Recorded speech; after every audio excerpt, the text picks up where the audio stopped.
miidiyaan biyya kana keessatti jiru kan bitaa mirgaa itti duulamaa jiru kamtu jira OMN malee. Torbaan darbe kana keessa mootummaan naannoo Oromoo Amaaraa, paartiin naannoo Amaaraa, Izeemaan, meeqaan tam miidiyaaleen Habashaa every day waa'ee lammummaa kiyyaatti kan dubbatan waa'ee OMN nuuf haa cufamu, Jawaar nuuf haa hidhamudha. Muummichi ministeeraa ammoo kaleessa maquman dhahin malee ummata deebisaa agarsiisa. Maquman dhahin malee waa'ee kiyyaaf waa'ee OMN akka dubbatu rabbi sodaadhaan jedhaan ijoollee ODP'tiin rabbi sodaadhaa osoo beekan namni afaan Amaaraan beeksisaan jala muree dhaga'uu danda'a jechuudha. Kanaaf muummichi ministeeraa kan godhe ifaatti maaliif godhe namni gariin jara gammachiisuudhaaf jedhachaa ture kaleessa.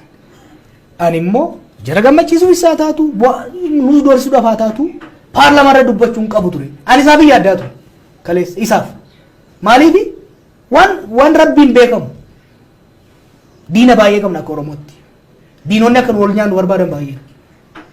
Isaan keessaa tokko waan tokko osoo irratti godhe qubni isaa irratti waan deemuuf kana jechuun qabu ture. Namoota gurguddaa nu jidduu jiran walitti dhiyaanutti kana himaa ture jechuudha.